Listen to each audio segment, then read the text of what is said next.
The Jim Fallon Show. We've come to take your mind.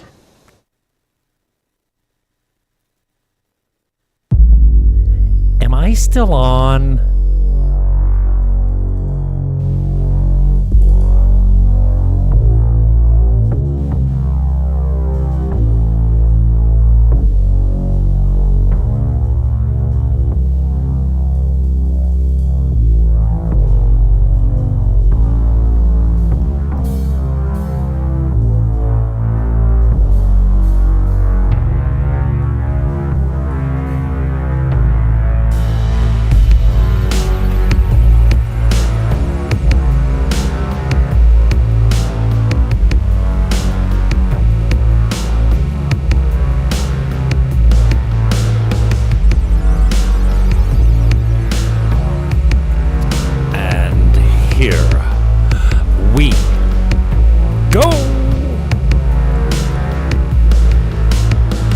Dan Payne is my guest.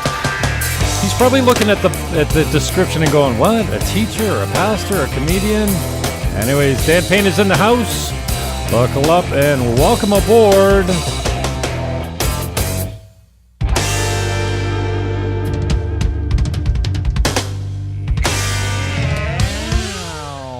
And I'm trying to get over to the music before the next song comes up and just barely makes it.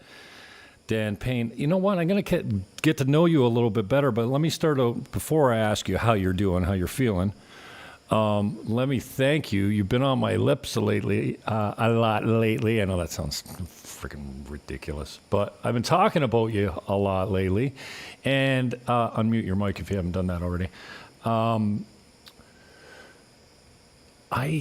I was talking about you on my broadcast the other day because I've been in the basement. I've been sick. I had a 5-day cold, and you know it's a cold. It's no big deal. But then I went right into either dengue fever or the flu, and I can't remember ever having the flu.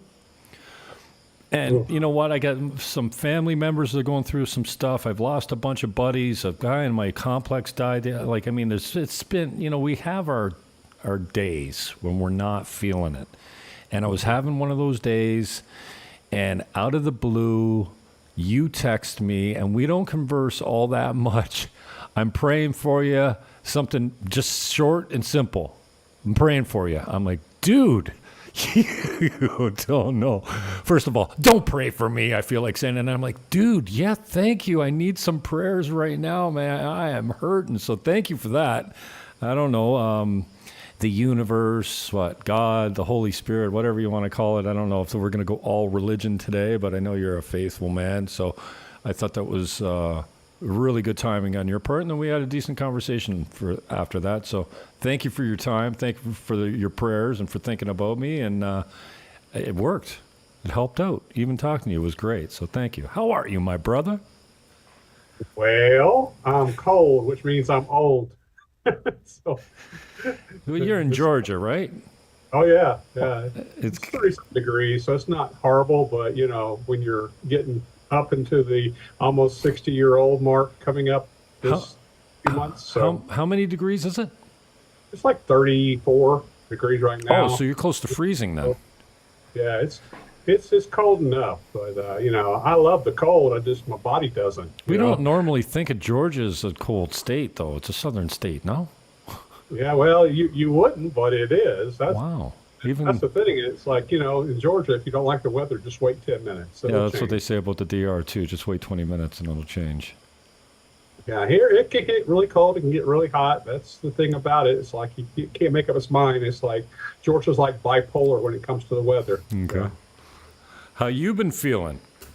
Well, I know you had some challenges there over the last few months, so I'm glad to see you up and at 'em, and you got the strength and conviction to do a podcast with me for an hour. So you must be feeling pretty decent compared to maybe how you've been feeling lately. But I get used to hurting and still doing. Mm-hmm.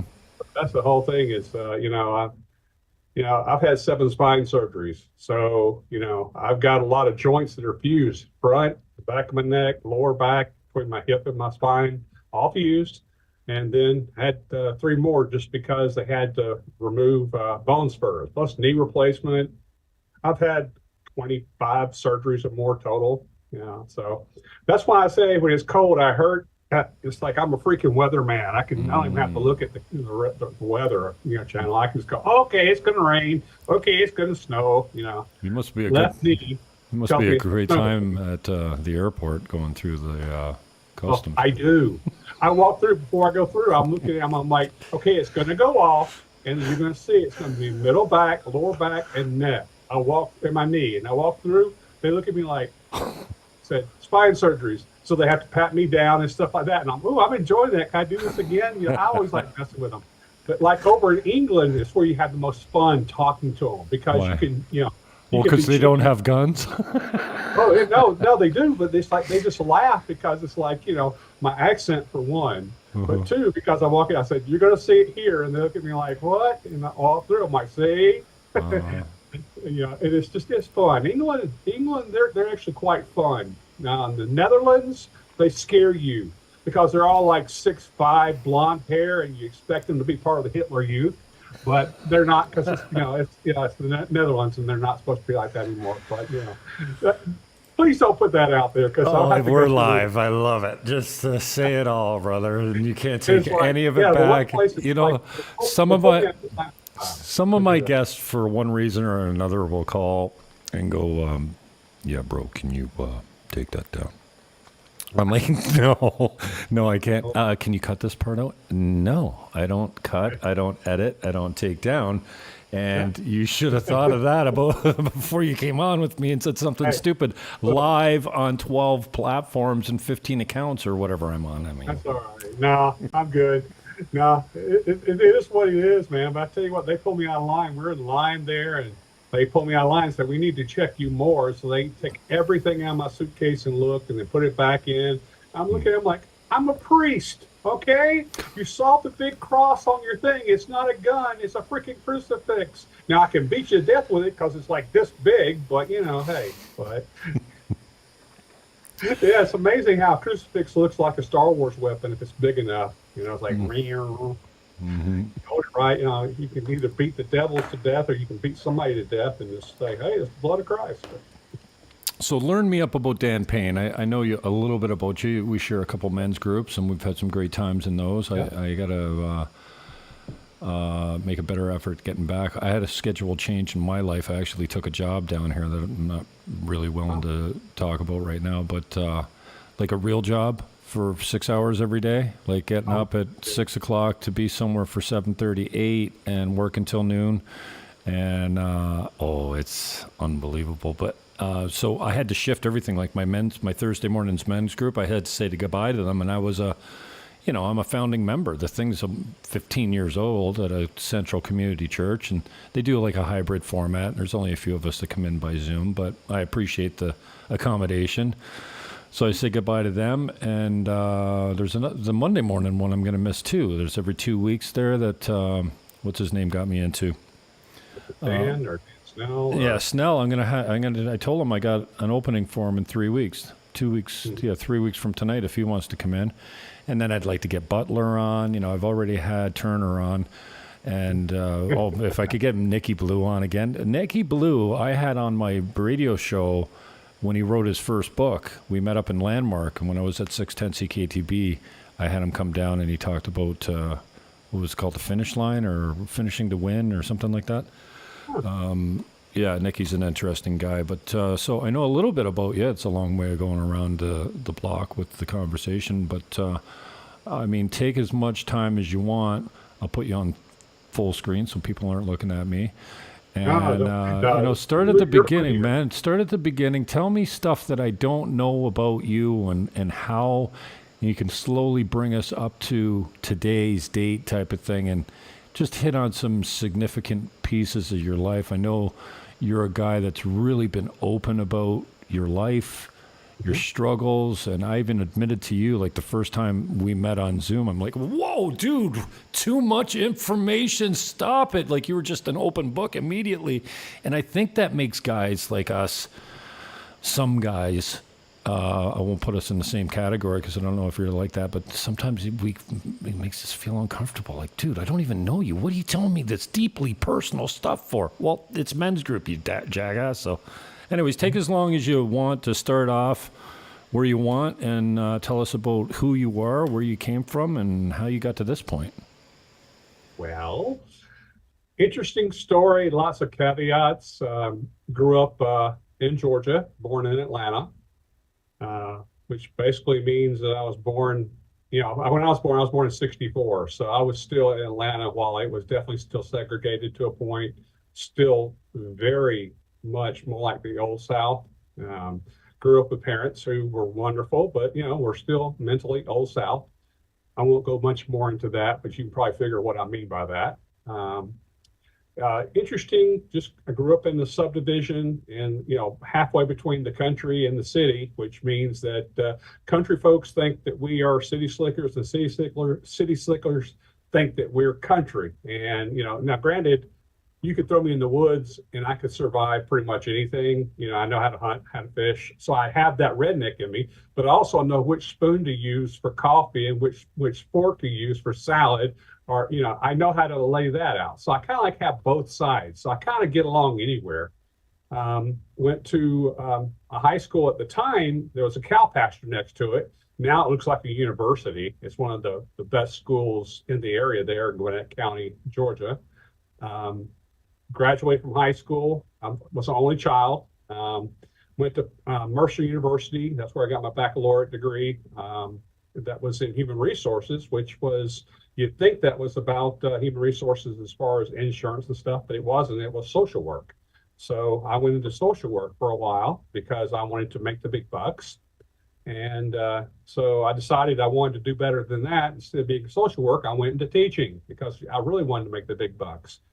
And after that, I decided, I'm supposed to be in ministry. So I was called to ministry. So I decided to go for the real big bucks, which was to go into ministry. In other words, I've been broke most of my life. All right, I got you. So in the middle of that, I did go get a Master's of Divinity at New Orleans Baptist Seminary. If you notice the trend about Baptist, that's pretty much what I was at that time.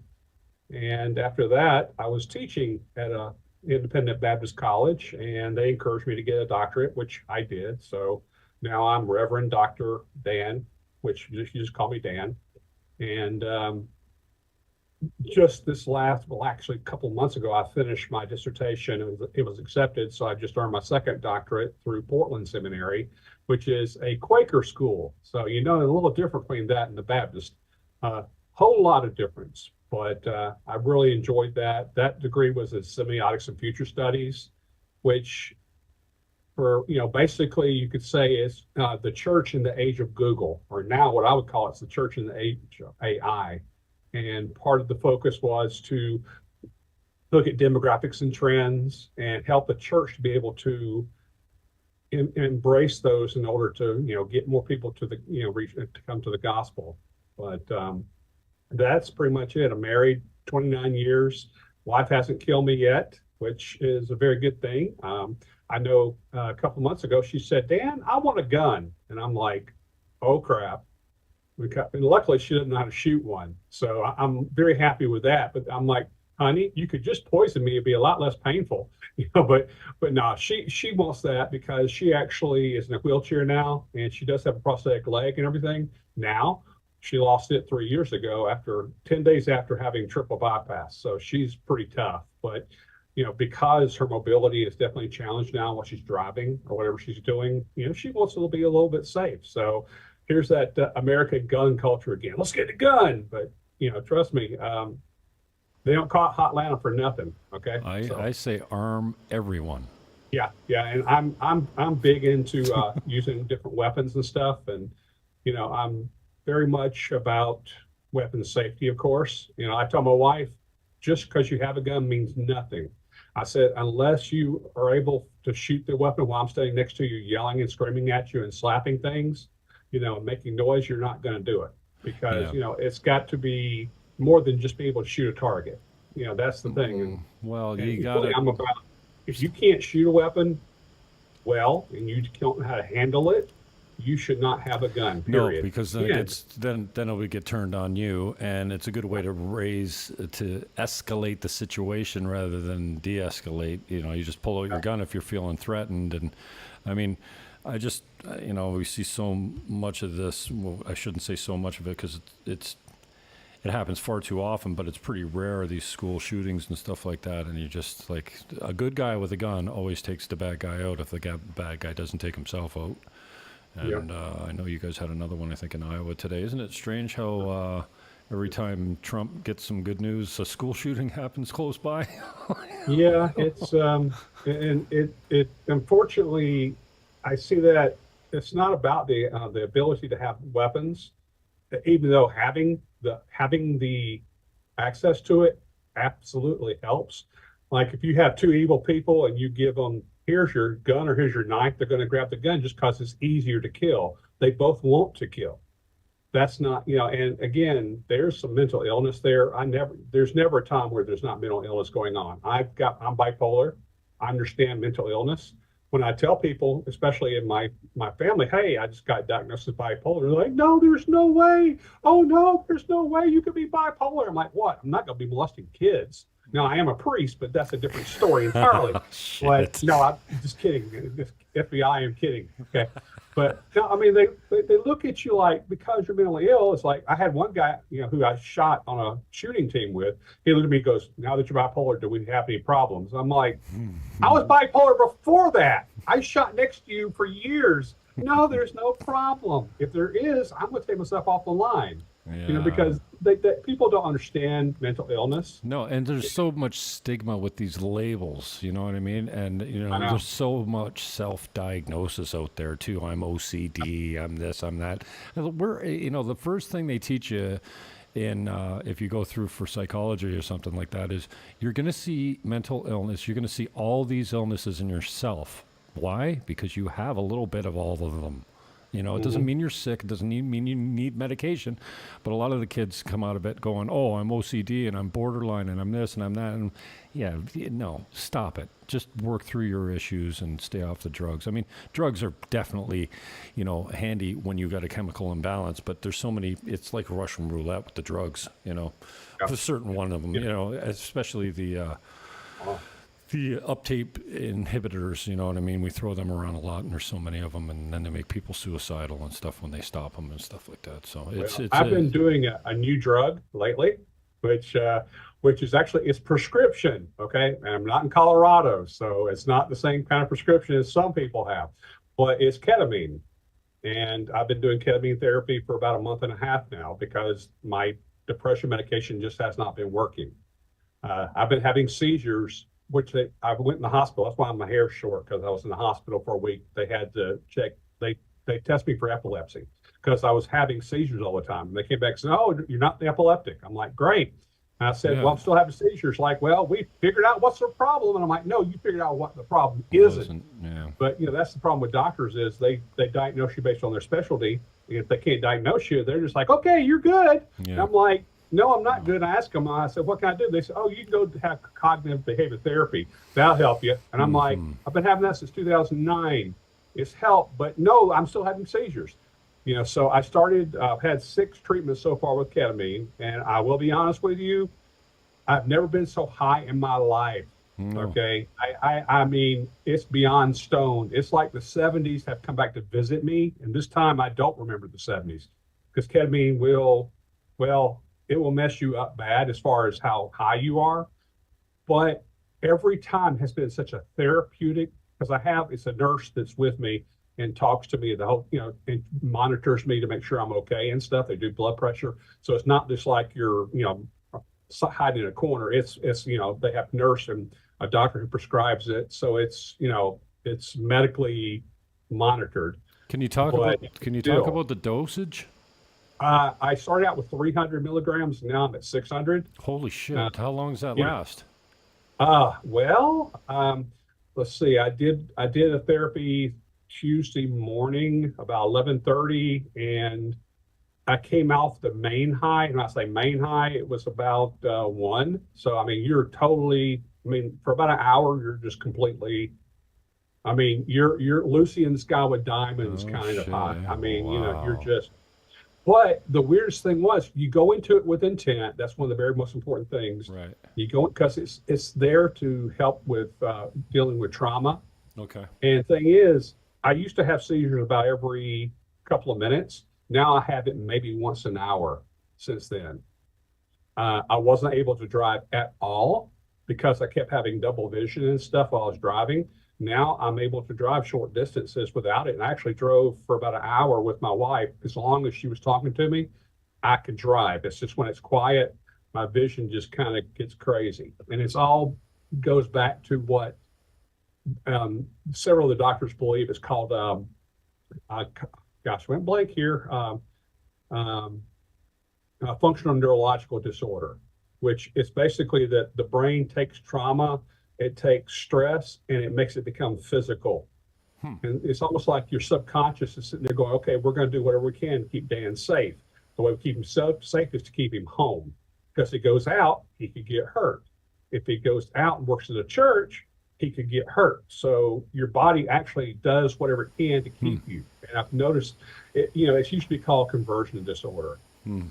And it's interesting because I can be stressed out about something. All of a sudden, my left arm specifically just starts jumping, which is Hmm. okay as long as it's there. But I like to sleep with my chest. I punch myself in the face when it's jumped. I've had it down. I've had my hand at my knee and punch myself in the well, you know where. I mean, rack yourself for Pete's sakes. But I've been doing this therapy, and because I was just so tired of taking all these other drugs that I still felt miserable. I haven't had a sense of well-being in 30 years. Hmm. And the last 6 weeks, I have. Wow. I have a sense of well-being that I've not, because what ketamine does, it helps your medication that you are taking to work better some of the time, at least for me. And like, here's one thing I haven't shared yet. I'm 59. 6 years ago, when I was 53, my aunt accidentally told me that I was adopted as an infant. And I didn't know I was adopted. I always had this feeling that something was missing. People were missing, and I kept always would ask when I was a child, "Where's my brother? And they kept telling me, "Oh, you don't have a brother." Turns out I have a lot of them. My birth mother had two children before me, my older brother Wayne and my oldest sister, um, Kate, Linda. I'm blank. I have nieces too that all have the same name, so I'm trying to remember which one's which. And then on my birth father's side, it's the freaking Brady bunch. I mean, I know one sister lives in Holland, one sister's in Georgia somewhere, and there's about five or six more who've all passed, all in their 50s. Okay. And I've got 2.5 months to make it to my 60s, and then I can shoot a big bird at every one of them. But what it was my birth mother, both sides are bipolar. It runs rampant on both sides of my birth family. And of course, finding out I was that, I grew up as the only child, like I said, all of a sudden I have all these siblings. I've always said, what's it like to have siblings? Because I always wanted to know. Well, now I do. But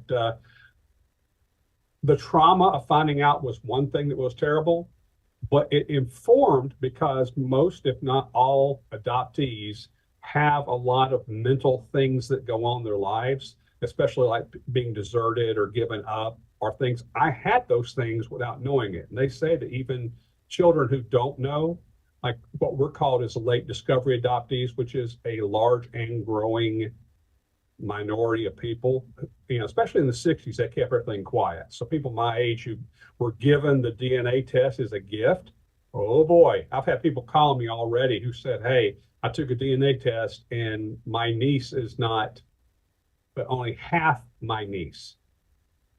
So in other words, their sister was a half sister and they didn't know it. So I mean, there's a whole lot of things that are going on, and there's a lot of trauma. And it's funny that people who are adopted, whether they know or not, are more likely to commit suicide, or more likely to have a mental illness, whether you know or not.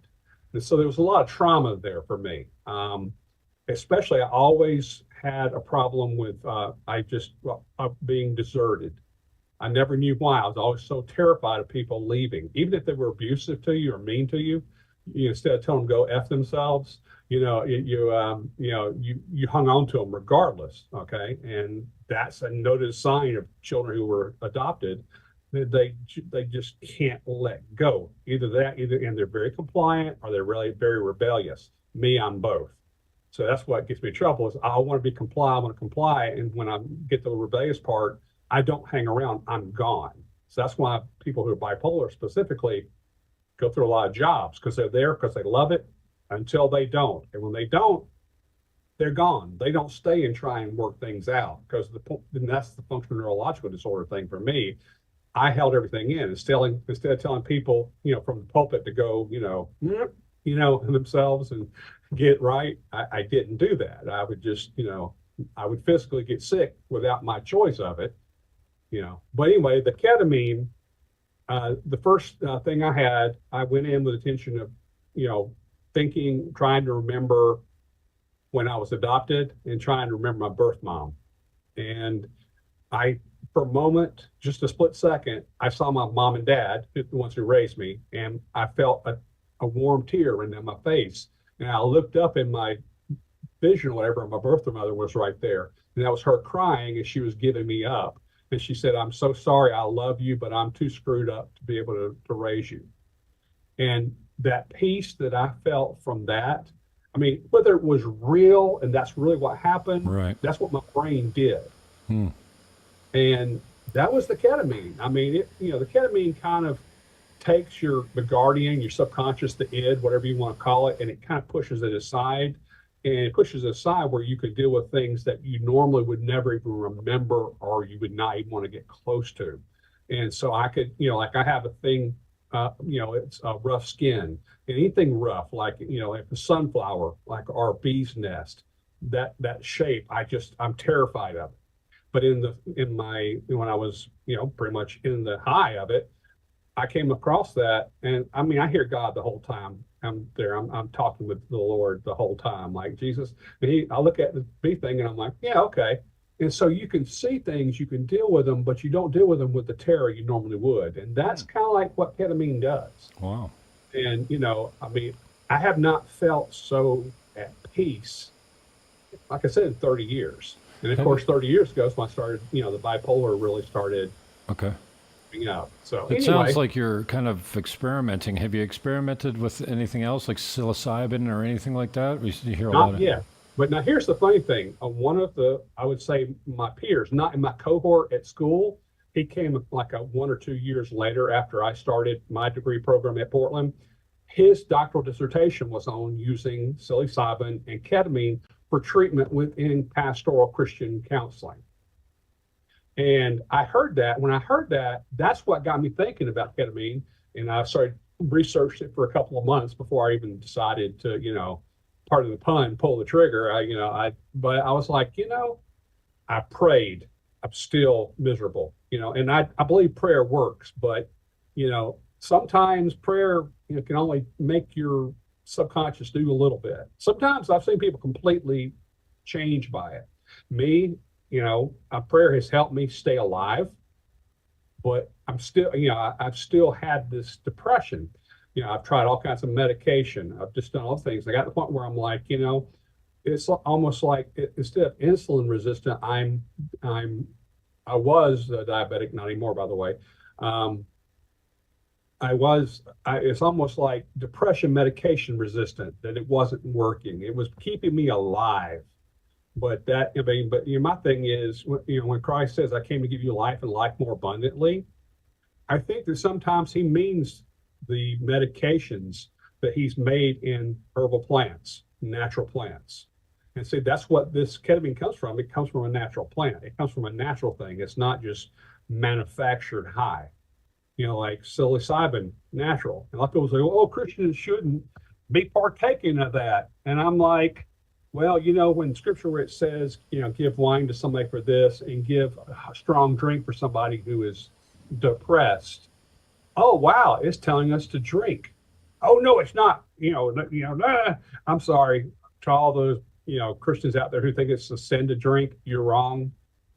Because if it's a sin to drink, then Jesus is a sinner too, and he can't be because he's God. So, and I will include other things such as Mary Jane and other things. But again, it's all about control with it. It's all about managing it and not just, living 24 hours a day on your couch eating Fritos and smoking a joint. That's not, Amen. like for me, the ketamine, I would not do it without it being medically necessary Right. because the high is so intense and it's you still, it's funny, you wear a mask, you wear one of those little things that you like you wear when you sleep, you wear that and you have headphones on, you're listening. And the weird thing is, even in the middle of it, you can pull it up and it's just like everything's normal. You pull it back down and you're out again. It's only like probably about 10, 15 minutes where you couldn't function because I'm 59, so I always have to pee. And of course, they say pee right beforehand. So I'll go pee and then I'll wait, I'll take it, I'll drop it. You hold it in your mouth for 15 minutes and you spit that out. And I'll go pee again, to make sure. And then sure enough, an hour later, I am flying high, dealing with whatever I'm dealing with, gotta pee. And I'm gonna tell you, if you've ever been drunk enough that you had to hold the walls to get to a toilet, that's how this is. I mean, and most people who are listening understand that feeling, and I hate that feeling. I hate being where I can't be in control as far as what I'm doing because I'm so, It only anxious rarely, about it. only rarely happens to me. Even when I'm in It's my drinking mode, whatever, it doesn't happen very often. But yeah, a couple years ago, I described it as sliding home because I had to go up 3 flights of stairs when I got home, and it always kind of sneaks up on you. You're fine at the bar, and then when you get to your house, you're sliding up the stairs instead of walking, and I'm like, holy shit, I'm drunk. and it's weird because if people are old enough to remember a lava lamp, if you can take a lava lamp and get inside of it, that's Oh, jeez. kind of what it's like, Yeah. but it's morphing all the time. Now, here's the thing: I've done it 6 times. Okay. I'm the point now where I'm in the middle of the high. I can control what's going on. I can say, because it's just doing this the whole time. I'm like, instead of green, I really want that to be pink, and it would change. And so I'm at the point now Wow. where I'm able to speak to the high, and I can be more intentional about what I'm doing. So I'm like, it's funny. Sometimes things come up that I have no clue about that I wasn't expecting. The second time or third time I was in, I was just trying to think about the traumas and stuff I had. And all of a sudden, um, one of my family members who was murdered by another one of my family members accidentally, but they shot him trying to scare him. And unfortunately, the bullet ricocheted and killed him. Yay, But yay. at that time, my whole point was to try and help everybody else in the family. And even though I was sad and I was mourning, I was too busy worrying about making sure everybody else was okay, which is what you do in my position in ministry and stuff too. You're always worried about everybody else. Well, that's what happens. In a crisis mode, the leaders rise to the top, and you can always count on them to point and tell everyone what to do, and everyone falls in line because the leader just assumes his role naturally. Yeah, for that didn't happen with me because I was 22 at the time. And I said, okay, this is what we need to do. Bum, bum, bum, bum, bum. And they're like, well, thank you for telling us, but we'll handle it. Right. And then they asked a judge who lived across the street to come in and tell everybody what to do. And he goes, this is what you got to do. Boom, boom, boom, boom, boom. And they're like, oh, yeah, okay. And my cousins look at me like, didn't you just say that to them? And I'm like, yeah. But, again, I was 22 and they were, in their 50s and 60s. They weren't going to listen. But, I was able to at least be there for them. But the whole thing is, when I was having the ketamine trip, my uncle showed up in the middle of it and I got to talk to him. And I hadn't even thought about that being trauma in my life. Even though, yeah, having a family member murder is probably one of those things you probably are going to deal with trauma wise. And I had not really dealt with it. So I dealt with it on that trip. So, that was a trauma. The other one, a year later, less than a year later, my best friend ever growing up committed suicide. And I ran into him in one of these things too. And I was able to process that. And, I had intentionally said, okay, I want to say my birth mom. I want to see my brother, Wayne, who was the one brother who knew I existed, because he was two. My birth mom actually, she gave me up. I went to foster care for the first 3 months. She decided she wanted me. So she went and got me and took me home. And I was there for a few weeks with my brother Wayne. He was two. So he remembered me. And of course, I didn't remember them cognitively, but I did on a subconscious level. Well, his whole life, he looked for me. And he actually had contacted the state of Georgia, and they said, "Yeah, you have a brother. He's here in Georgia, but we can't give him your name and we can't give you his name and phone number."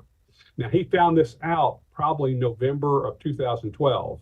In November 2012, he had a massive heart attack and died in his sleep. And the night before he died, this is my brother Wayne, he told my nieces, "I think I found him. We've been looking all this time. I want to find him. We got to find him." And he died that night. But he died with me on his mind. So part of the trauma that I'm having in my life is having somebody who sought me out, who loved me even though they didn't really know me, or they did know me, who knows. And that's what he did. I mean, it kind of reminds me of how God is, that God seeks us out. It doesn't matter, what kind of crappy person we are. He still wants to find all of us. My brother wanted to find me, and that really showed me about the love of Christ right there, that he didn't know me. I could have been a total tool, but he still wanted to find me because we were family. And now I'm become really close to his daughters. They're like daughters to me now. I'm Uncle Dan. But anyway, I ran into him, and we were wrestling in our dream like we would have if we'd have grown up together. And we ended up where he was about 5'8". I was 6 foot. So by the time we both got to be adults, I would have been towering over him and been bouncing him around because I know he had done it to me. So, but I had this wonderful vision. So I was able to come to peace with him, of seeing what it would be like, having him as a brother. So, and, I've run into a lot of other people in this. I've run into, all this trauma and stuff. But as this trauma has been forgiven, like my birth mother, I've worked at forgiving her for that, and like, I was born, she was married, but I was not the son of her husband. She was a prostitute, and I was just a $5 hello. That's where I came from. So, but, it's been interesting. It's, but I'll just say, I mean, I'm trying to figure out what I could do to be certified in helping people with ketamine, because like my friend from seminary, there are drug resistant people who drugs do not help. And unfortunately, because they feel like, oh, the church hasn't helped. Oh, so I'm going to go to alcohol, I'm going to go to drugs, and, there are some, and we're talking about non-prescribed stuff. They're going to try and take it in their own hands. And I'm like, no, you need to have a doctor prescribe. They prescribe this now. That's called Spiriva, by the way. It's a nasal inhalant. You go into a doctor's office, they check your blood pressure. They have medical staff there. So if anything happens, they're there. It's usually an hour long. It's a little different than what I do with the sublingual thing underneath my tongue. But it's, a lot of churches won't tell people do it because you get high. I'm like, well, you know what? You get high when they put you under to give you surgery, but that's okay. Yeah, and you know what? Just as you're talking here, I'm just thinking about, my drug use has been strictly recreational. Yeah. And I smoke to get high.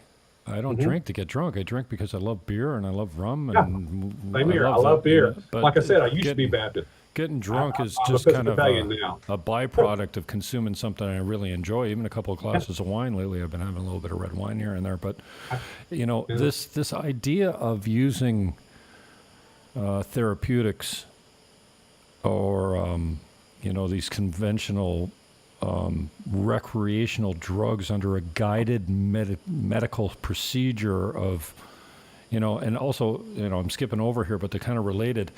As I'm talking to you, my coaching, especially in Landmark, they got us clear on like communication heals everything and everyone. And what we suffer from is these incomplete circles. So when we walk by them, they're like hooks and they tear our flesh. I think, I can't remember who Covey, I think, was the guy that said you have the conversation, you close these circles, so when you walk by them, they bounce off you, they don't hook you anymore.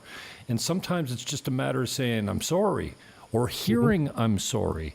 And it doesn't matter if they're dead or alive, as you're clearly demonstrating, messages from the other side or from God or from relatives, even in a fog of drug-induced, therapy, you can get complete by hearing or speaking words.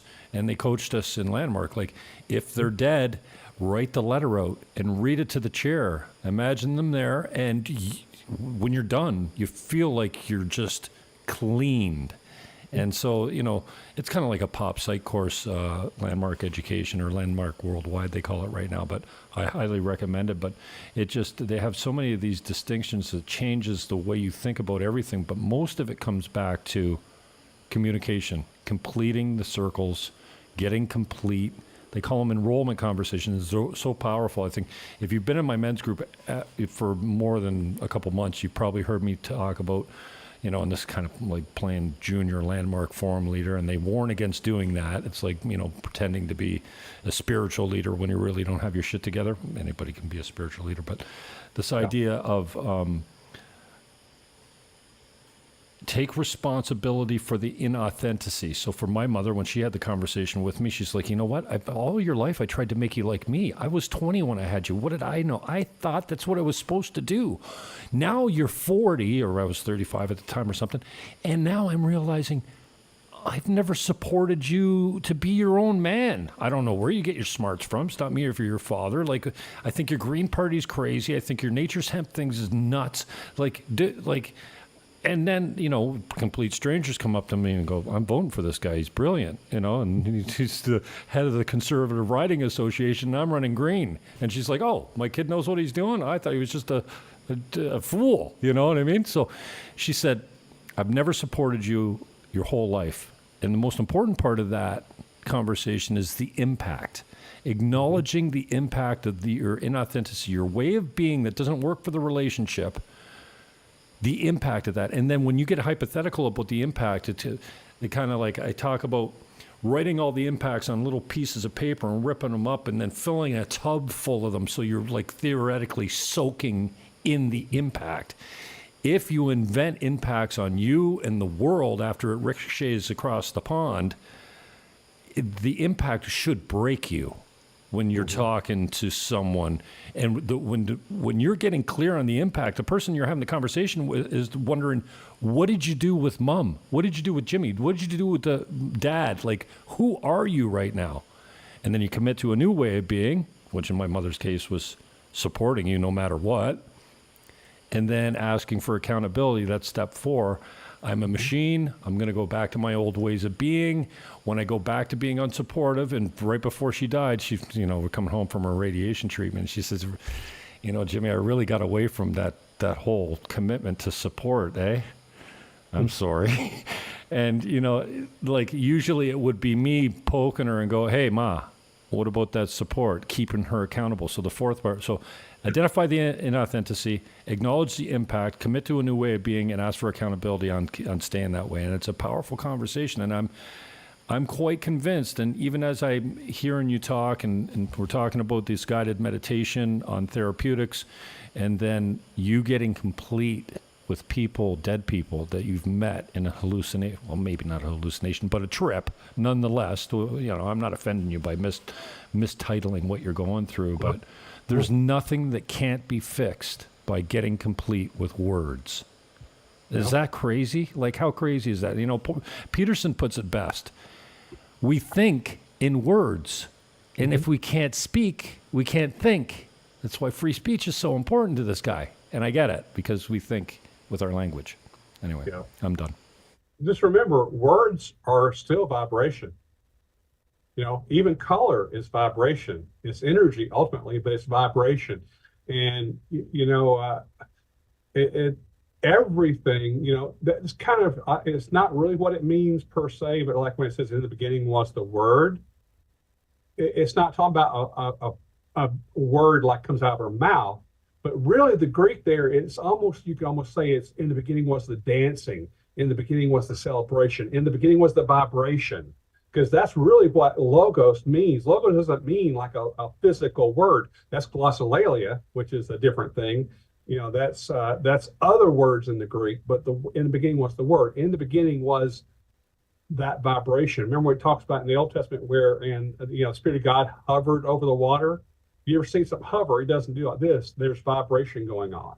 Even if it's like, it actually, when it talks about hovering over the water, it's talking about a mother hen's wing over its children, protecting the brood. There's imagery is whole part of it. But again, remember, color is vibration. Music is vibration. That's why in words are vibration.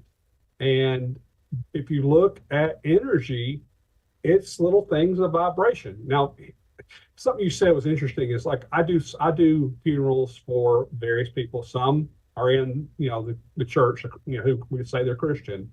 Others, not so much. You're like, how do you do a sermon for somebody who never said they were Christian?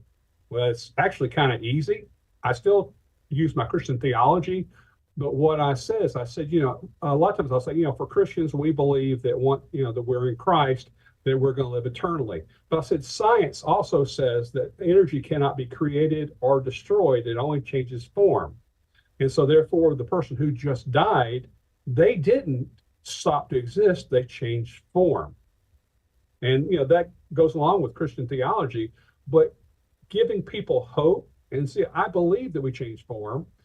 I was watching, I encourage everybody to watch it. It's Josh Gates' Expedition. I think it's Expedition Unknown, I think is what it's called. And Josh, he's always looking for stuff. He did a series of 4 that were about life after death.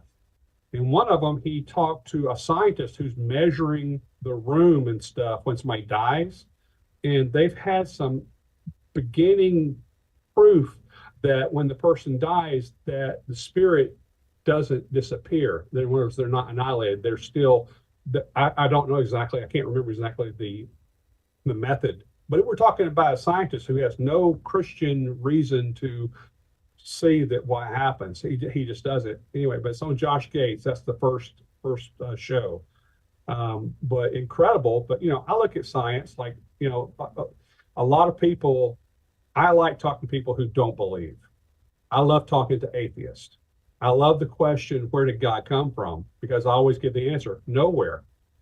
They're like, wait a minute, you just say God didn't, no, I'm like, God didn't come from anywhere. We only assume God comes from somewhere because we're locked into a timeline where we think linearly. It has to come from somewhere, it has to go somewhere. No, it doesn't. Only just in our existence. And what I'll do is, I don't try to prove God using the Bible, even though I love the Word of God. It's a foundation for my life. But people who don't believe in God, how do you prove God? Well, you don't use the Bible, because use the Bible, they're going to stop listening. I use a beer. Here's how you prove God, Dan. This is just coming to me now, but yeah, I like to go back in the conversation to where theoretically in the conversation. Okay, so we're here. My atheist friend is here, and I'm over here. Here we agree on something. Here we agree that Jesus was a man and was on the earth, and he did some pretty wild shit. Almost 100% of the people will not deny the fact that Jesus was a historical figure. All right? Now, I joke about this, but it's half joking. I made a deal with God a long time ago. I'm hedging my bets. It doesn't cost me anything to believe in him. And if I get up there and I'm wrong, I'm not penalized at all. If I go the other way, I'm screwed when I get up there. If I've been, disavowing him. If you're Christian and you believe what I believe. But also, whether you look at an ocean or you look at the Hoover Dam, not that that's somehow it's from God because man built it, but you look at these natural wonders, or you just look at a grain of sand or a rock or a flower, and you can see God in anything. And this point for so many people is, I think most people will, I think a majority, maybe a slim majority, will say Yeah, there's something higher. If it's not a god, they call it the universe. They call it the oversoul. There's something higher intelligence than us. And if I get up there to find out that we're an alien ant farm, I will not be surprised. I'll go, okay, I was wrong. Jesus still was a cool guy, and I'll still be a Christian when I get up there. But then, and that's, I think one of my pastors says, if it turns out that there's aliens, then my Christianity goes out the window. And I'm like, whoa, that's an easy out. What happened? Well, because, couldn't have God created the aliens or whatever? Because I think, there's a pretty good chance there's another civilization out there, and we're finding more evidence of it all the time. But anyways, I'm starting to wander now. Maybe you can just save me and pick me up. I think I've lost my train of thought. Well, read C.S. Lewis's science fiction trilogy. I mean, all the books, the first two specifically, are about aliens. About other civilizations. One which was fallen when they got there, and the other which is pre-fall, and they were there at the time where they were being tempted by the evil one. And of course, again, we're talking C.S. Lewis. Okay, it's science fiction, but at the same time, is it? C.S. Lewis was always telling stories, fairy tales. Oh, Aslan the Lion, one of my favorite images of Christ ever. I love how he submitted himself to the queen, but when she said something that he didn't like, he roared and she cowered. I mean, think about it. The Lord God of the universe submitted himself to be killed, but yet still had the authority to scare the one who was going to do the killing. I mean, that just tells you about, in my view of who Christ is, for one. But we're talking a lion, and we're talking about beavers and stuff. You're like, well, though, that has nothing spiritual. Oh yeah, it does. C.S. Lewis was brilliant in his metaphors. I mean, all the stuff in his things are metaphors. And going into Prolandria and Out of the Silent Planet, and I went blank on the third one. Incredible books. But are aliens? If aliens shows up here, I'm just going to say, hey.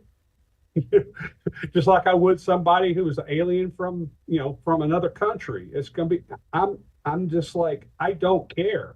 My job is to love everything. My job is to love creation.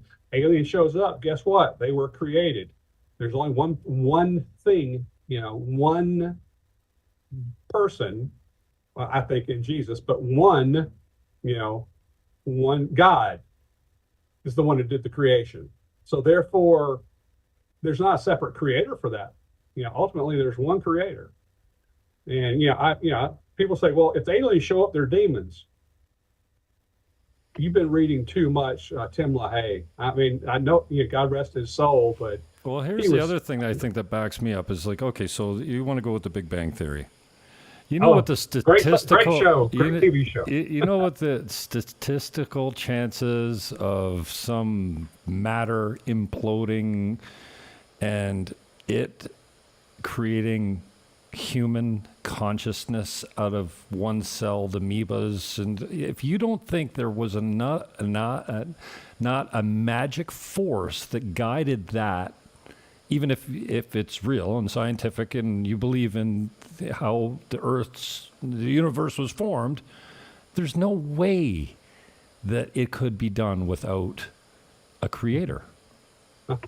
With God a sense of humor, too.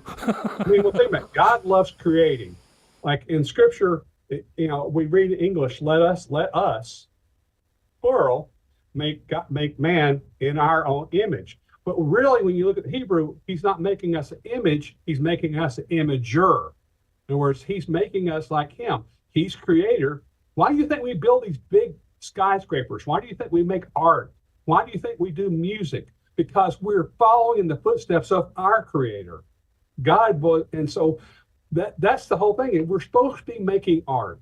Why would he not make a billion worlds full of a billion images who are making art and continuing the creation?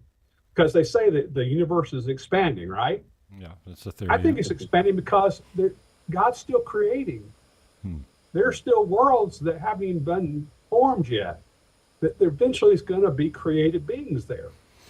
See, we think, oh, that couldn't be because the Bible is dealing with mankind, humans here on earth. The Bible is dealing with us. So all the history outside of that doesn't mean it's not happening. It just means it's not important to us. So like, well, how come it didn't talk about whether God will save demons or not? Because it doesn't apply to us. That's his job to worry about that. It's not my job. God, there's, even Jesus said, if in the scripture, if everything was written about him, and he said the whole world will be filled with books. Now, okay, I love books, so therefore I'm okay with that. But to a point, in other words, there's so much more about God than just the Bible has. The Bible tells us everything we need to know to have a relationship with him. Beyond that, it's okay. It's like, yeah, God doesn't mention Hefeweizen in the scripture, though it's my favorite beer. Okay. Does that mean I don't drink iced tea? It's not in scripture either. Now in the South, sweet tea is like next to godliness to drink that, but it's not mentioned in scripture. So do we not drink sweet tea because, it doesn't talk about sweet tea, mint julep, no, it tells us to love each other, to follow Christ as our rabbi. Those are the things. So, aliens, ET shows up, I'm going to say, hey, do you guys do you know Jesus where you're from? Do you know, who created you? What's your religion? What's your faith? I want to hear them. I want to hear what they say, and I'm going to say, okay, I don't agree with you on some theological issues, but the base thing of any religion, if you look at any of the religions we have on earth, the very base of it is a hunger for God. It may be completely, in my opinion, on some religions, wrong theologically, all the things they add to it, which is what we all do. We add crap to religion that we shouldn't. But ultimately, anybody I talk to, I get their hunger for God. And so there's where you find your common ground. We both hunger for our Creator. Scientists, they don't realize it. They're like, I'm trying to find the truth of that. You're hungering for your Creator. You just don't use the right words. They don't get that you're hungering for the truth, which is our Creator. You're digging for bones that are 1,000,000 years old. You're hungry. I want to see how we got here. Creator! Sorry. Settle down. You should see me on stage doing stand-up comedy, man. Here's a nice transition. A friend of mine, let's call him Baldy, from Canada and St. Catharines, Jamie Spee says, I want to shoot myself right now. I only replied, how can I help? Shani McFanny, what is up? She's getting in and saying she's a Christian, and there's all kinds of stories in the Bible about aliens.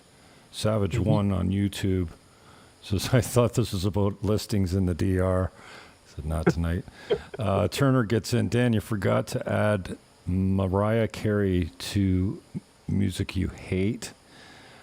I love Mariah Carey. I just like to diss her during Christmas time. Right, okay. So Turner's getting in here and there. Reynolds, what's up? Renee Hand from the left coast of Canada. Savage, what's up, Jimmy? That's a great coast. That's a great place. I've never been to the left coast in Canada, only in the States. I've been out west in the States, down in Canada. Yeah, it's supposed to be gorgeous. I got a couple friends of mine out there, and they said, why'd you go to the DR? If you had to come left, you wouldn't never gone south. I'm like, I don't know. I don't ever see myself going back to Canada now, but it's been over 2 years. Bro, what are you working on bit-wise? Do you have a book? Are you like... How do we get the funny out? Like, you're not going on stage anymore, especially after COVID and whatever. We got locked down and our lives got rearranged and stuff. So I can only imagine how yours has been upset as far as some of the things. But how do we get the funny out? What are you doing? Well, I'm starting, like I said, as I'm starting to drive right now, I'm pretty much limited at night to other comedians picking me up, take me where I'm going. So it's like a couple of days a month right now. It's not a lot. I was doing, a couple of nights a week in Athens, Georgia, primarily. I'm coming up the third Thursday of the month at Jittery Joe's in Bethlehem, Georgia. which, is actually their 365. It's actually a real town. And they, like I'm a member of Church of the Nativity in Bethlehem. So, hey, or Nativity Lutheran is really what it's called. But, yeah, I'm actually getting ready to start a book. And the first book is actually, it's with I say a bunch, several of my people that I know who are all adopted. And we want to do stories about adoptees. And so that's a book that I'm wanting to write. As far as comedy goes, I'm getting ready to launch more comedy videos online for now until I can drive more and get out more and do more events. Comedy wise, I actually have started a monastic, it's not, I'd say monastic order, it's a religious order for comics. And it's there's no requirements as far as where they're at in their faith. It's just literally, if you have questions about spirituality and you're a comic, hey, you're a part. It's called it's the Dominican Order of St. Lawrence. And St. Lawrence, because he's actually the patron saint of comics. The reason why is because when they were martyring him, they were cooking him over a fire. Halfway through, he looks over and says, hey, flip me over. I'm undone on this side. So, so even in his death, he was making jokes. So that's what I'm doing there. But I do have on YouTube, I have a couple of videos, one of which is me doing stand-up. And it's, gosh, I'll have to get you the link here. You can post it sometime. But the main thing is hit me up as on Facebook, Facebook, Dan Payne, that's me. But right now I'm just local to Atlanta, even though I would definitely love to get invites to go other places. And I'm good at church. I'm good at a bar. I'm good at a pub. I don't care. I won't be drinking at the church unless they have wine for communion. Then I'll drink the rest of it. But that's just me. I've been doing interviews for a while. Mm-hmm. I've been pretended to be a DJ since Dougie Peacock and me had the cassette with the microphones plugged into it and record down and the volume set up and the music coming in the background, and we went to town being DJs. And so I'm good at this. I know what I'm not good at. And but this fairly easy. Even doing the radio was radio was my thing with a producer and my own music and a newsroom and a station and oh man, that was just the shit, right? So I'm hearing, oh my God, my guest is wrapping up. I had to put my cheaters on to look down. It's already 9:01, 9:02. It's like an hour blew by. No wonder my guest is wrapping up. I'm going overtime with him. I promised you an hour, and now I've already kept you over past my commitment to you. I could go 2 more hours. I really could. Jamie Species probably not here anymore because you probably went to find a gun, but, there's some people that are going, oh, no, not 2 hours of this, no. Not with this guy. I mean, come on, he's crazy. But hey, I am bipolar, but and it can be a challenge. I mean, it does have its ups and downs, but it's it's a little back and forth with it. But I enjoy. Of course, being a stand-up comedian, I can go longer than the time they give me easy. Are you a clean Christian stand-up comedian, or do you risk your license every time you take the stage? I'm clean. Sometimes it depends on where I'm at. I write everything clean, which is what my comedy teacher Josh Harris taught. Always write it clean because you can always make it dirty. But if you write something dirty, making it clean is not easy. Dan, can you do stand-up? I'm not asking you to do this by any means right now, but can you perform stand-up sitting in a chair like I am right here with a microphone in front of me? Now, my stuff, I'm just funny, okay? Mm-hmm. That doesn't mean I'd be a good comedian, but much of what Gavin McKenna says, comedy is just telling stories. And we've all got funny stories, and we all know how to tell them really well. And my stories are and they're all based in a little bit of truth, but then they go wildly off course for the humor, so the Jimmy Fallon can come out, right? So my comedy, and I started keeping a list because I had a bet with Josh Mills, I think, yeah. Josh Mills and I made not a bet, but like a vow to each other that by a certain amount of time we would both have attempted stand-up comedy. And so long after we broke that vow, I started writing some funny stuff down. And, I always call Gavin McInnes on Thursday nights. Oh, shit, I'm missing my show. I got to go.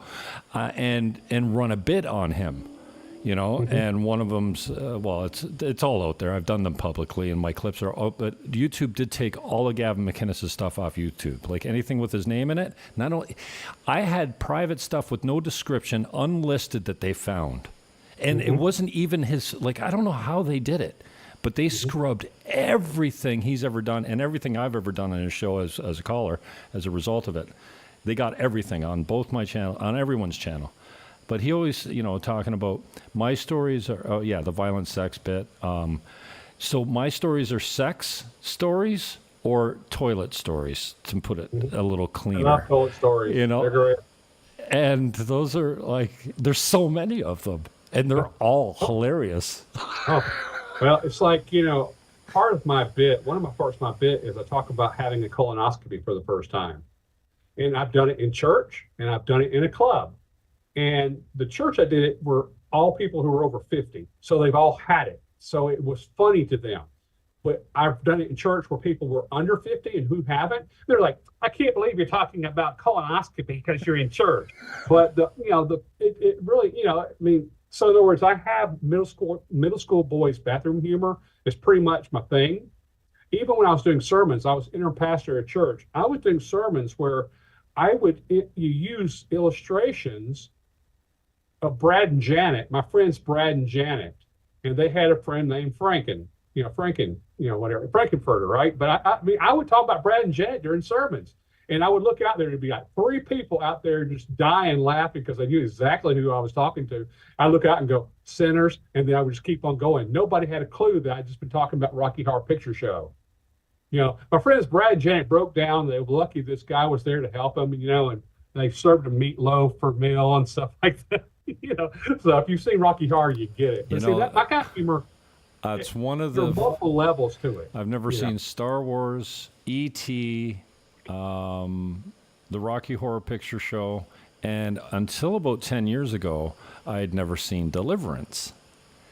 So I went out and got myself a good film. I always knew the taglines of Deliverance, but I had never seen the movie. And then one day it dawned on me, and somebody said, Jimmy, are you kidding? An absolute classic. And so I went and got me some Deliverance. And great flick. But then a couple years later, and I did this the other night, I'm just getting over either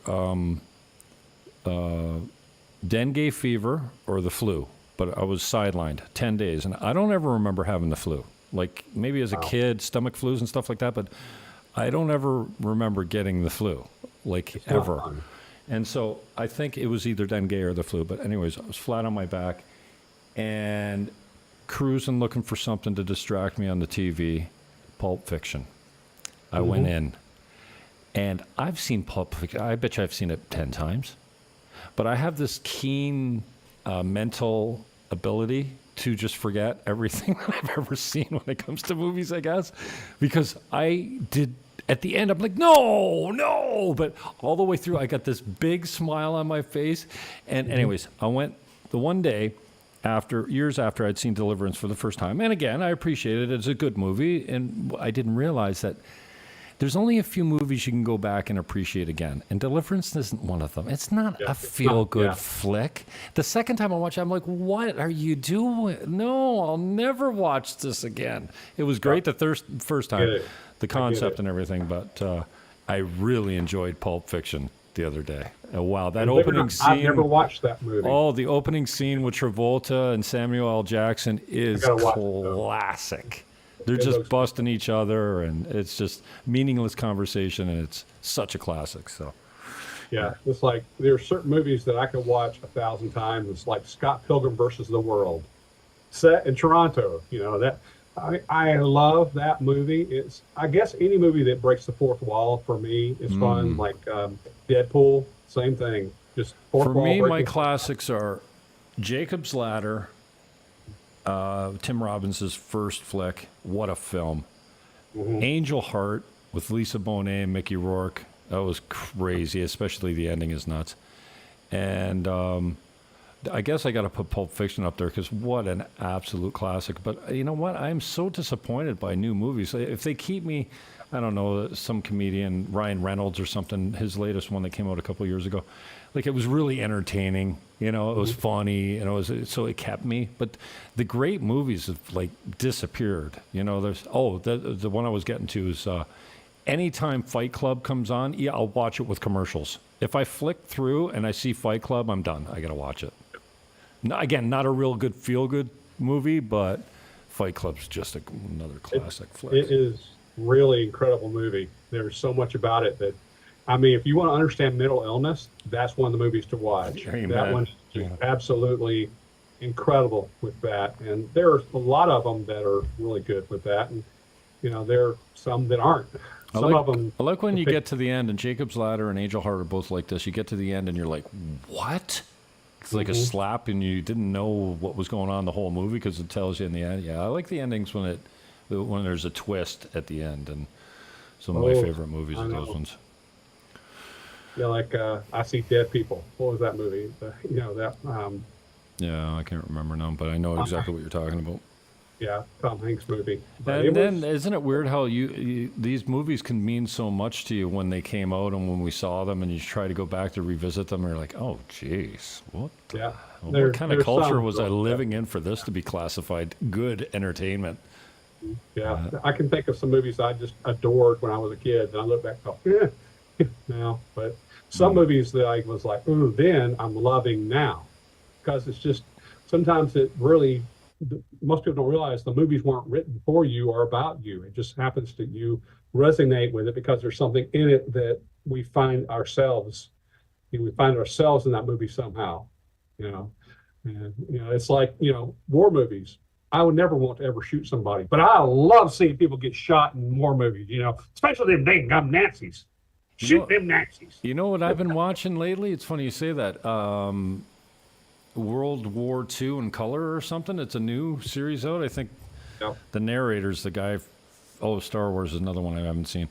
I think he's like the Black Jedi or something like that. He's got a very distinct voice. James Earl Jones. I think that's who. No. That's. I know you're talking about. I don't even. I'm saying it wrong, but I think it was. They always talk about the Black Jedi or something like that. He also was in. Not the Jedi.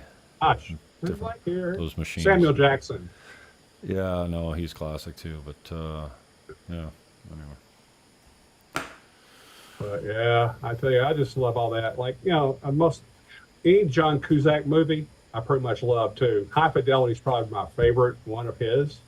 But just, you mentioned Tim Robbins earlier. Tim's in this movie. I mean, he's kind of like Adam Sandler. If you've been in one of his movies, you're in every one of them ever. And the history of the planet, you're in every one of them, I mean, I'm surprised Chris Farley's Ghost is not in the Adam Sandler movies because that's how Adam does his thing. He rolls with that. So, which, all right. I want to be in an Adam Sandler movie. Heck. Savage says Stand By Me. Stand By Me is a classic, too. Oh, yes. And, and Jerry Turner said Red Fox. We were going through some old roasts of the Dean Martin years and stuff like that. Man, those guys are vicious. And Red Fox was one of the best. And, Sanford and Son was super clean, too, right? But he was a monster on stage. Maybe without cussing. I would love to see it when it was being What was his filmed. album called? Wipe Your Damn Ass or something? What was it called? I don't know. I mean, oh, man. It's like Aunt Esther, man. She was a hoot. I mean, she was great off stage. Have you seen the meme of Trump being Sanford and the crazy chick coming in being Nancy or somebody? No. It's the one with the horrible face, the black girl and Southern. She's always calling for violence on Trump. Get him! Go get him in the restaurants. Get him in the Maxine Waters. Oh, that was. I think she's from California. Yeah, Maxine Waters. Maxine Waters. I think they got her as Esther, and Trump as Sanford. It's classic. I don't know who put it up, but. I can imagine too much of that because I grew up watching, Fred Sanford. So that was my favorite TV shows ever. Chico and the Man. That was a good one back then. Oh man, Freddie Prinze. I grew up on Barney Miller and MASH and Chico and the Man Sanford and Son. Oh my gosh. Yep. Brady Bunch, Yeah. Partridge Family, Uh-huh. Munsters, Adams Family, all those. We had all those, and I loved every one of them. Hilarious I'll House of give you a short Frankenstein. story. I met Butch Patrick one time. I was at the Comic-Con thing, right? And it was an interview thing. He was up at the table on stage, and everybody's asking questions about Eddie Munster, Eddie Munster, Eddie Munster. And I raised my hand to ask a question. I said, "What was it like being on Dickie Roberts' Child Star?" Nothing to do with the Munsters. He sat there, he bowed his head and just started dying laughing because I was the only person who mentioned anything he had done besides that one role when he was a kid. And Butch is such an interesting person. He's done so much, especially with cars. I mean, the hot rods he's got are incredibly cool. And, everybody just knows him for that one thing, and it was just kind of funny. But the Munsters, that was my favorite of the two. If I had to choose between them and the Addams Family, it was the Munsters. That was my show, which he said something really powerful. He said it was interesting that the Addams Family, the people there, they were monsters and they represented us. But the Munsters were the monsters, but the people in the Munsters were the evil ones, not the monsters. And so you can't judge a person because the Addams Family looked normal pretty much, but they were monsters. They were humans, but the monsters were monsters. It just, I heard that from him and I'm like, whoa, spiritual stuff coming from the old TV shows. It was like really cool. So Have you caught Gervais and Chappelle's new specials? yeah. I love Gervais. I think he's great. And I adore love Chappelle them too. both. Yeah. Like Gervais, absolutely not Christian in any sense of the word, No. as far as what churches would say. But he has more truth about God in his atheistic kind of sound. I don't think it's really atheism going on there. It's not. I totally agree. Not specifically with Ricky Gervais, but atheism is unstoppable. Is a guy named Devin Tracy. He's been canceled from every platform, demonetized, debanked. He's with Gavin with the Misfits, on censored.tv. And he praises God more than most Christians that I know. He doesn't use the Lord's name in vain all the time. But I guess "oh my God" would be an example of that. But I'm like, and I always hashtag God bless AIU. Atheism is unstoppable. All my hashtags, and I've clipped many of him where he's just praising God flat out, and he's a total atheist. Well, I will say this. The problem, most atheists, really, the ones I talk to, don't have a problem with God. They have a problem with people who follow God. That's where most of their ammunition is because their whole aim is to deflate people who say there's a God. Their whole thing is they're really, it's more anti-theist than it is. My crew is against church, organized religion. They're not offended by the idea of God and probably would admit at some level that there's a higher power, no matter what you call it, but they just hate organized religion, period. And they hate Christian organized religion specifically. Because most of them, I'm actually part of several atheist meme groups where they put memes about religion and stuff. And I'm dying laughing on most of these. Now, again, if my Christian friends saw the ones I was laughing at, they would say that I was lost and going to hell. But Dan, sorry to interrupt, but can you imagine being offended by your religion? Like, there is nothing about you can say about me as a Christian man that would offend me. Like, I can't.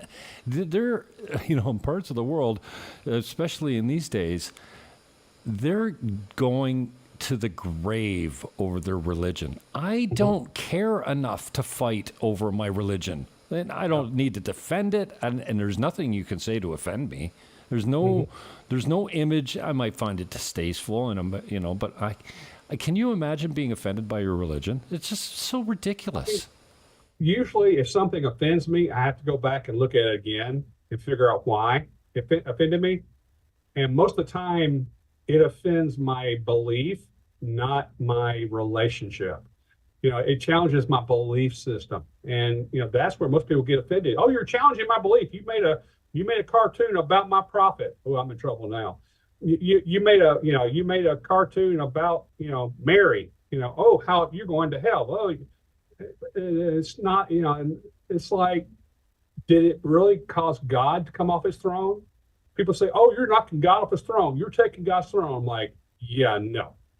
That's like saying you go up to Tyrus, the wrestler, and take his wallet out of his pocket with him standing there. Yeah, that's not going to happen. Oh, you had to use God is Tyrus too as an big to knock example. off his throne.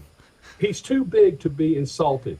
Now, where he hurts is when we say, I don't want any part of you. That's what hurts him. It doesn't knock him off his throne. It hurts him because he loves us. I wish Gutfeld would turf that turkey. Oh, yeah, really. Gutfeld is one of my favorite. He's people bright. He's bright. ever. Yeah, he's bright. He's we watch him almost every night, and I probably watch most of his shows, that he has on, because he actually takes time to think through the issues. Yeah, is he an ideologue? Yeah, he is. But we all are in some place. But he can make fun of himself, and that's why I love him. And he's like a lot of these guys on TV. They're talking to people on the thing. They're not really thinking the audience is listening. Gutfeld always acknowledges the audience and says what the audience would say if they actually could call in. Yeah, he's very careful, and I guess he probably could be accused of being a little middle of the road, but he's on Fox. I mean, what the hell? But the other day, and I don't watch network TV hardly at all anymore, but when I was watching it, I would often catch, not often, but a few nights here and there, I tune in and watch it because he is funny, and I think he writes a lot of his own stuff. But they were talking about the Middle East and the conflict going on, and they said something about the Jews, and it went back. They threw it back to Gutfeld, and he was thrown at the commercial, and he just said something really like, "Oh no." And after the statement, you could have easily said, "Oh, what a hateful thing!" And because of maybe they're talking about the Holocaust or something like that. And he just threw out two words. I'm like, "Oh my God, he's dead! He's good. You can't do that. You can't be funny like that." Like this idea that, and this is why I like Chappelle and Gervais, because they're God right now in the comedy world. They're the biggest things ever, right? They're and incredible. they're not shying away from being canceled and stuff like that. And they tried to cancel me too because I said bad words. And I'm like, come on. And they came after me saying I hated women and how dare you and abortion this and that and this, that and that. I'm like, oh, what? You never said a bad word before? You never called somebody an asshole? But that's basically what I did. So shut up. Get out of here. This whole thing about We're so cussing, freaking sensitive now. but think about the word. Even the word cussing, it comes from cursing. Cursing's not about using words foul words. That's not what cursing is saying.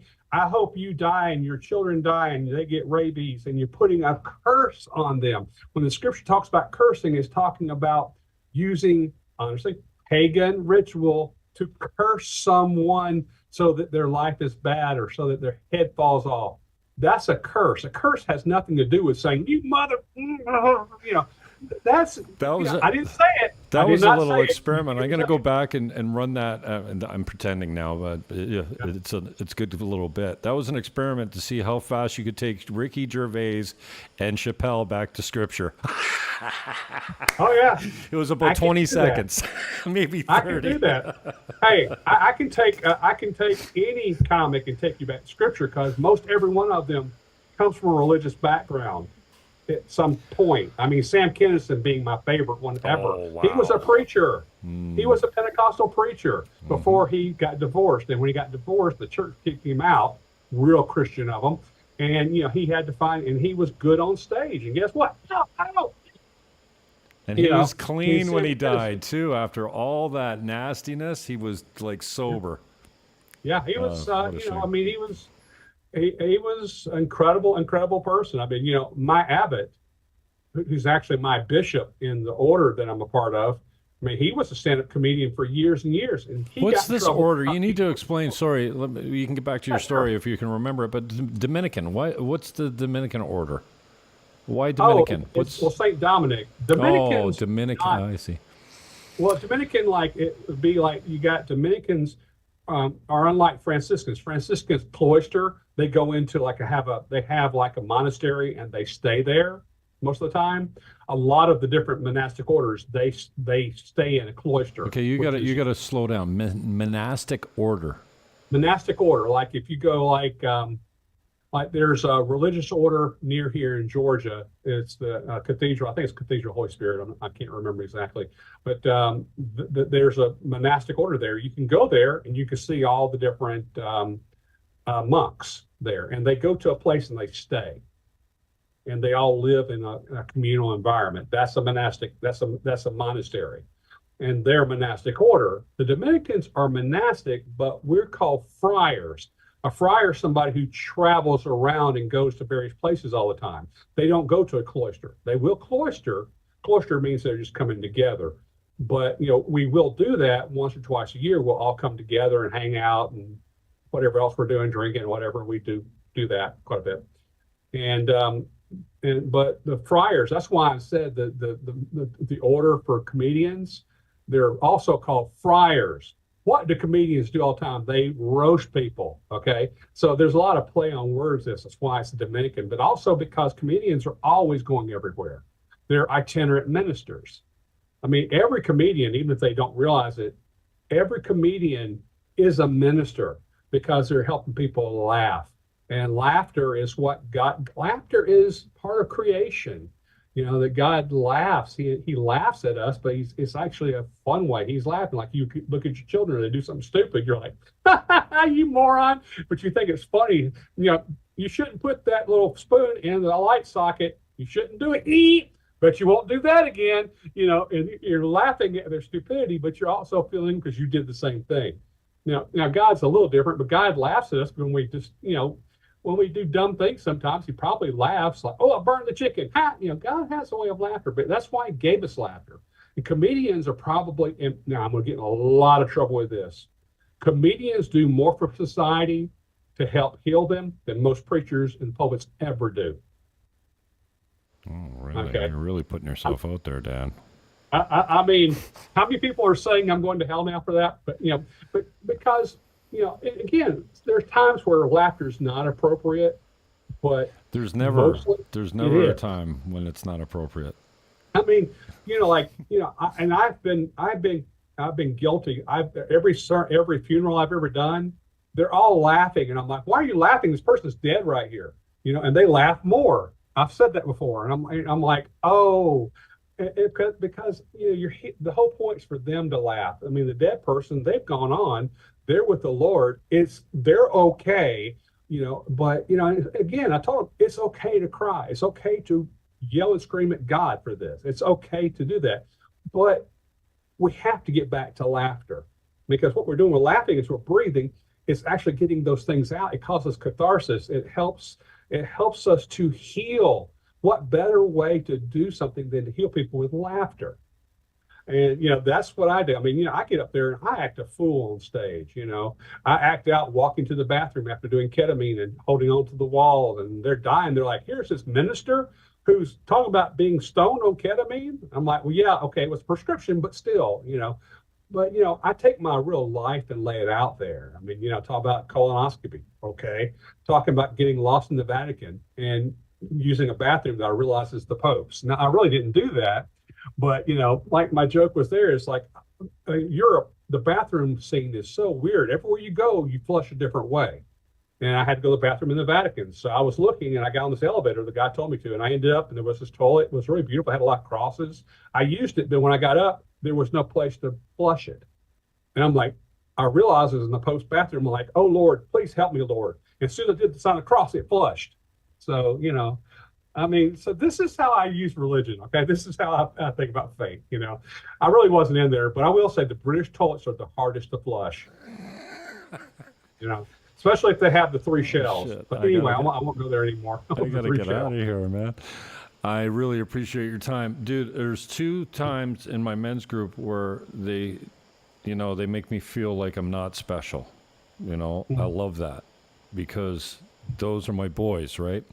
And I remember being, it was 7:30 Thursday mornings at the church in Scott Street. It used to be in St. Catharines, now they're out in Niagara Lake.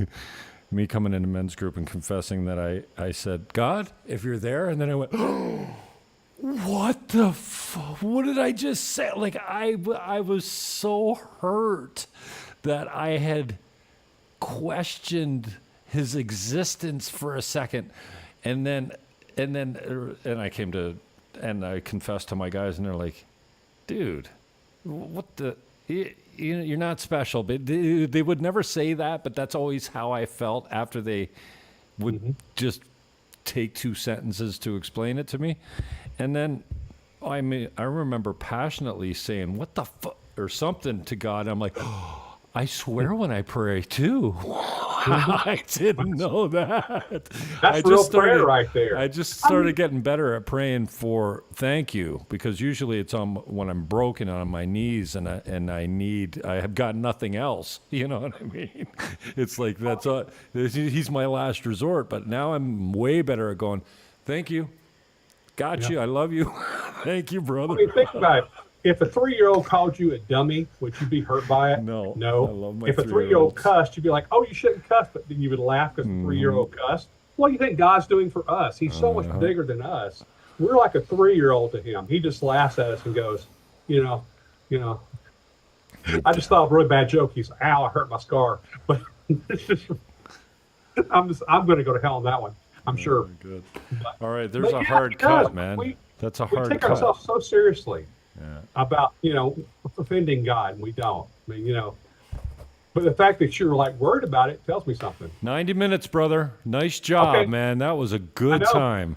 I like told you, that. I can go on. I haven't been doing interviews for a while, and I appreciate we sustained 3 viewers on 12 platforms, 12 accounts on 6 or 7 platforms. We sustained like 3 viewers on all those platforms and all those accounts, almost for the whole time. So Well, Turner don't count. fuck, I think we're burning the internet down right now, man. No.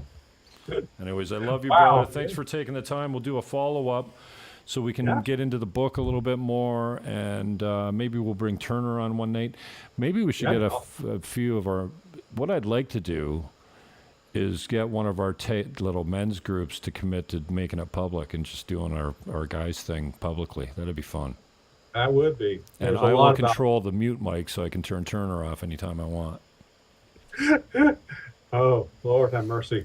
Yeah, maybe we get Turner and Snell and Butler and me and you. That'd be a good crew.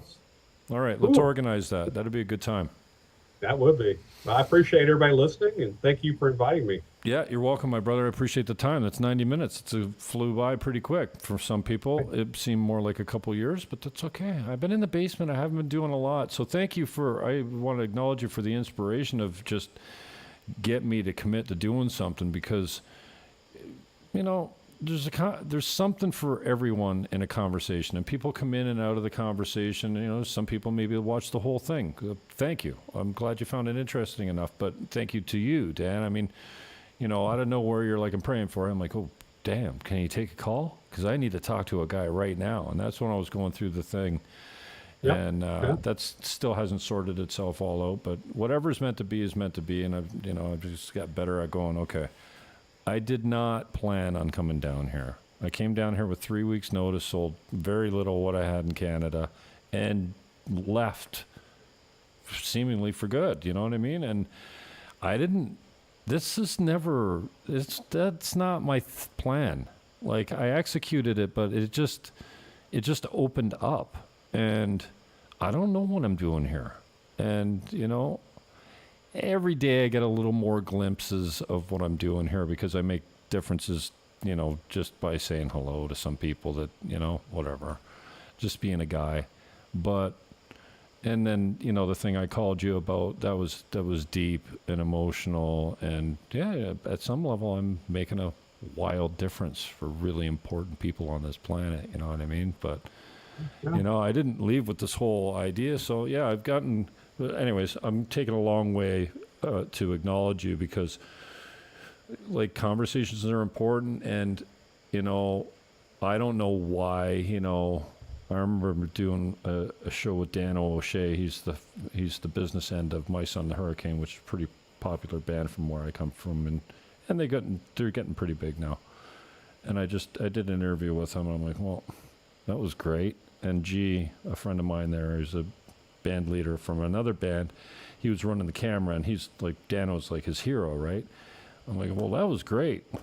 You know, nobody's watching or whatever. And I said to G, I go, whose name is Jihad. Why am I doing this again? He goes, well, dude, I can just tell you by being here, it was a good day for me. I'm like, you never know. Like, I do interviews with guys, and I think I'm doing it for me or for the audience or whatever, and no, my subject's getting something out of it, or I'm getting something, or somebody calls, sees a little clip, and they're like, I don't know who he was. I think he was from Georgia or something. He said this thing. Dude, that was 10 years ago. I haven't forgotten it. I'm like, you don't often get acknowledged for, the difference you make just by having a conversation like this and putting it out there. And, I do love doing it. It's, I think I'm facing the fact that, I might be commitment phobic. Like, when I took this job, like, they hired me on the spot, right? And I was there Thursday, and it started Monday. I had to be there at 7:45 for 5 days a week. I'm a realtor. I've been a realtor for well over 30 years. Like, I haven't had a job for a long time, right? As I'm saying, I'm like, I'm trying to convey how nervous I am because my interviewer doesn't speak English at all, and I was getting through the translating that they wanted me right now, and I'm like, yeah, I'll do it. And then I was shook. And so, anyways, thank you for getting me off my ass and out of the basement. I did a show not long ago. It was all about real estate, but I really I did it as a Jim Fannin show style. Like, I played music, and I did it like I would do my Jim Fannin show, and usually I would have a couple drinks. I did have a glass of wine, but it was almost done.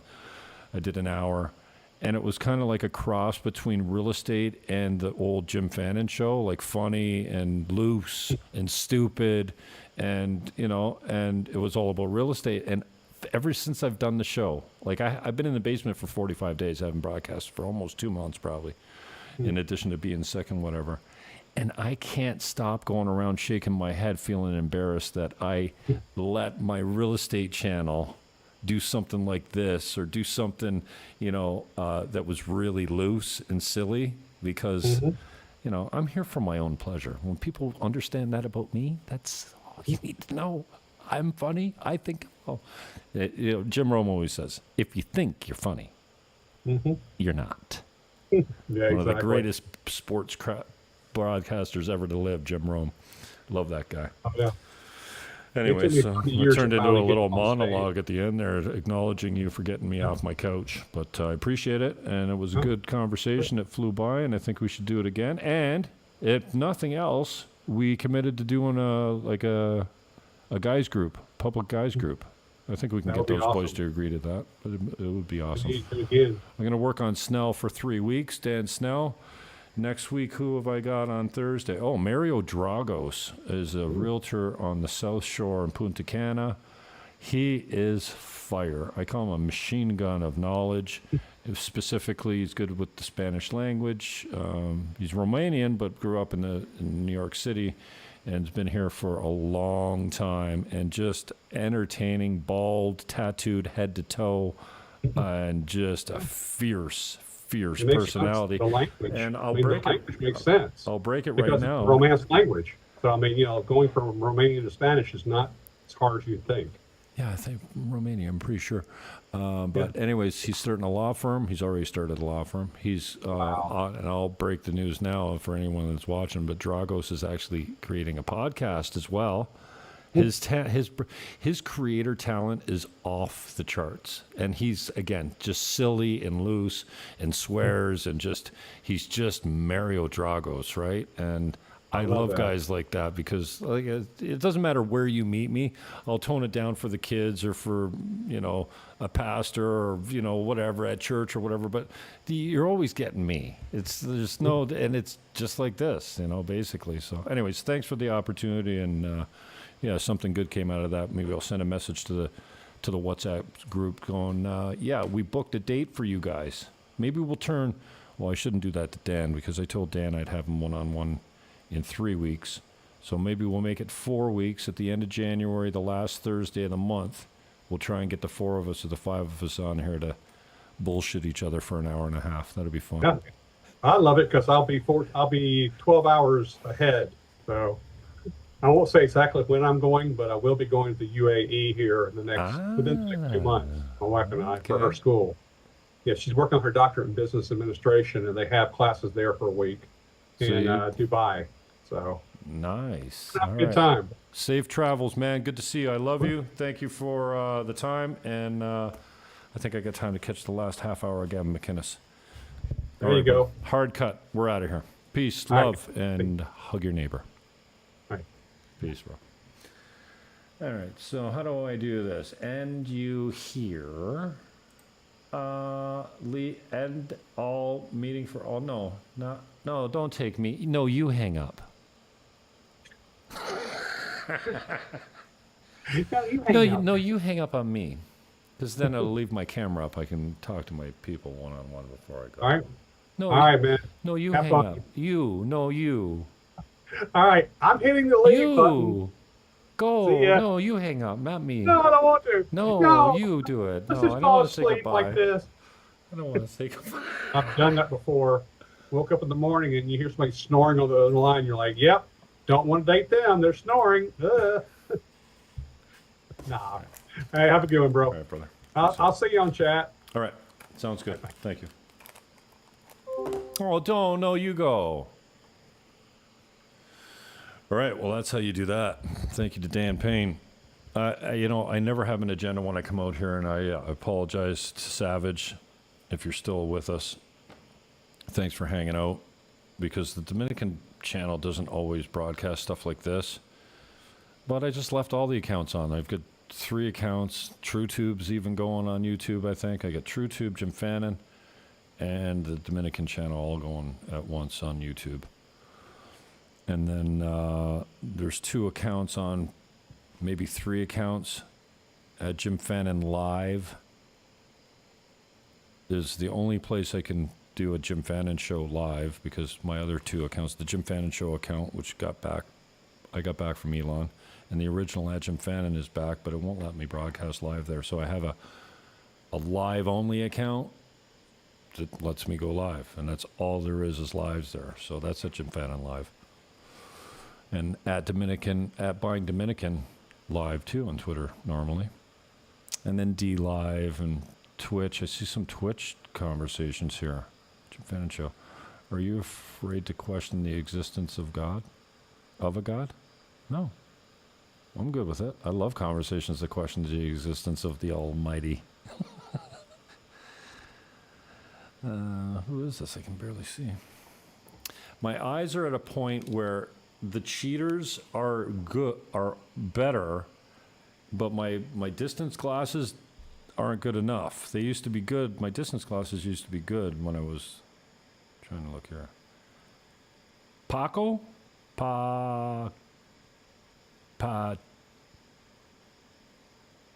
Pachuco. Cadaver? Oh my God. Did I just read out like Jim Fannin Show. Is this a stream where people think Trump won in 2020? I try to stay out of the politics on my real estate channels, but